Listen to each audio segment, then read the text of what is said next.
Doctor صاحب بہت شکریہ، آپ نے ہمیں پہلے بھی وقت دیا، آج بھی دے رہے ہیں، اور ہم توقع رکھتے ہیں آئندہ بھی آپ ایکسکلوسیو جو اسٹوریاں ہیں نیب کے حوالے سے یا دیگر ایشوز جو ڈے ٹو ڈے کے آتے ہیں وہ آپ ہمارے ساتھ شیئر کریں گے۔ میں ناصر صاحب کا تعارف کرا دوں، سینئر صحافی ہیں، اسلام آباد بیسڈ ہے، اور خاصی ان کی نظر ہوتی ہے نیب سمیت دیگر اداروں میں ہونے والی ایکٹیویٹیز پہ۔ ناصر صاحب یہ بتائیں کہ اس دن تو ہم نے ڈسکس کیا تھا مختلف لوگوں کی گرفتاریوں کا اور دیگر امور پر، تو اس میں کیا پیش رفت ہوئی ہے؟ ابھی پچھلے دنوں پہلے تو بہت شکریہ ناصر صاحب، آپ نے اپنے چینل پہ مجھے آن لائن لیا۔ اب میں آپ کو بتا دوں کہ پریویس جو ہم نے بات کی تھی اس میں ہم نے بتایا تھا کہ خورشید شاہ کے حوالے سے بات کی تھی، تو خورشید شاہ کے حوالے سے جو ہے ان کے خلاف انکوائری کی منظوری دے دی ہے نیب کے ایگزیکٹو بورڈ نے، اور اسی طرح مہتاب عباسی جو ہے ان کے خلاف بھی انکوائری کی منظوری دے دی ہے۔ ان کے پیش رفت جب آگے بڑھے گی تو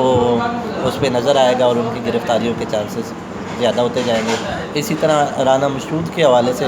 اور احسن اقبال کی بات ہم نے کی تھی، تو رانا مشرود کا جو ہے معاملہ اس پہ کل گزشتہ روز پیشی پہ بلایا تھا، لیکن رانا مشرود نیب لوور میں پیش نہیں ہوئے۔ اب وہ کل انہوں نے کہا جی اب ہم 8 اگست کو جو ہے نا اس کے وکیل نے کہا ہے کہ میں پیش ہوں گا، تو اس میں بھی پیش رفت اسی طرح جو طریقہ کار ہے نیب کا اس کے مطابق وہ چلتے ہوئے کسی وقت ان کی گرفتاریاں ہو سکتی ہیں۔ ناصر صاحب یہ ایک عمومی تاثر ہے کہ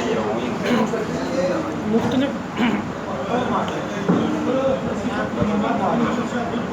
لوگ جو ساؤتھ پنجاب سے تعلق رکھتے ہیں ان کی گرفتاریوں کے حوالے سے لے تو لال سے کام لیا جاتا ہے۔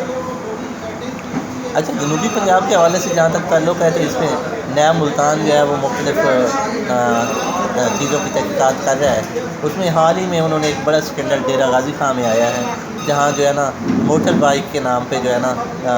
لوگوں کو لوٹا گیا ہے۔ اس میں جرنلسٹ کمیونٹی کا بھی بڑا حصہ ہے، ایون سیاستدانوں کے نام بھی ہیں جن سے موٹر بائک کی قسطوں کے نام پہ جو ہے نا وہ کر کے قرآن اندازی کر کے جو ہے نا ان کو لوٹا گیا ہے، اور وہاں اس کی نیب انکوائری کر رہا ہے۔ اس سلسلے میں کچھ گرفتاریاں بھی ہوئی ہیں اور اس پہ آگے پیش رفت ہو رہی ہے۔ تو اسی طرح نیب نے احمد حسن ڈیڑھ والے معاملے پہ بھی اپنا آؤٹ پٹ دیا تھا۔ نیب ملتان نے میٹرو کرپشن کیس ہے اس میں گرفتاریاں ہوئی ہیں، اور اس میں بھی تیزی سے جو ہے 3-4 بندے گرفتار کیے یہ ہیں۔ خسرو بختیار جو وزیر بھی ہیں اور ساتھ طاہر بشیر چیمہ جو کہ اپنا چشتیہ سے ہیں، ان کے بارے میں بھی اخبارات میں آتا رہا ہے تسلسل کے ساتھ، لیکن کوئی پیش رفت نہیں دیکھنے کو مل رہی۔ خسرو بختیار کے حوالے سے جہاں تک بات ہے تو ان کے خلاف شکایت کی جانچ پڑتال شروع ہوئی ہے، اس کا عمل جاری ہے، لیکن مطلب آفیشلی طور پہ نیب ان چیزوں سے ڈینائی کرتا ہے کہ ایسی کوئی بات نہیں ہے، لیکن ان کے ایگزیکٹو بورڈ کے ایجنڈے میں یہ چیزیں 2-3 بورڈ اجلاس میں شامل نہیں ہیں کہ اس پہ آگے پیش رفت ہو، لیکن بعض وجوہات کی وجہ سے یا ٹھوس شواہد جو ہے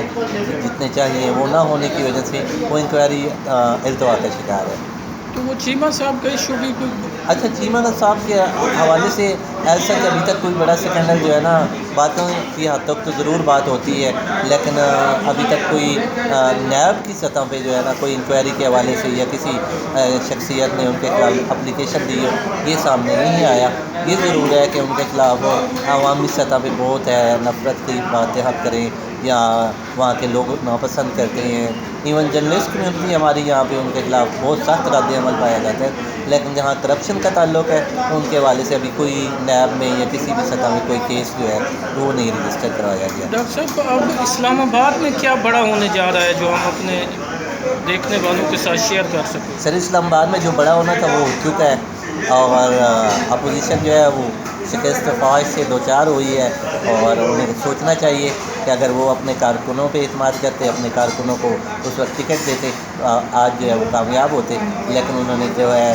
ایسے گھوڑے لیے جو کسی اور کے تھے یا ان پہ قابل اعتماد نہیں تھے، انہوں نے پیسے لے کے جو سینیٹر بنے ہیں تو وہ آگے اسی طرح۔ ایون میں آپ کو ایک دلچسپ بات بھی بتاتا چلوں اس میں کہ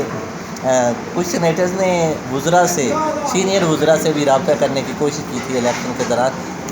لیکن ایک میں اپنے علاقے کے وزیر کی بات کروں تو اس نے انکار کر دیا تھا، اور اس نے اپوزیشن کے سینیٹرز کی کال سننے سے انکار کر دیا تھا۔ بہت شکریہ ناصر صاحب۔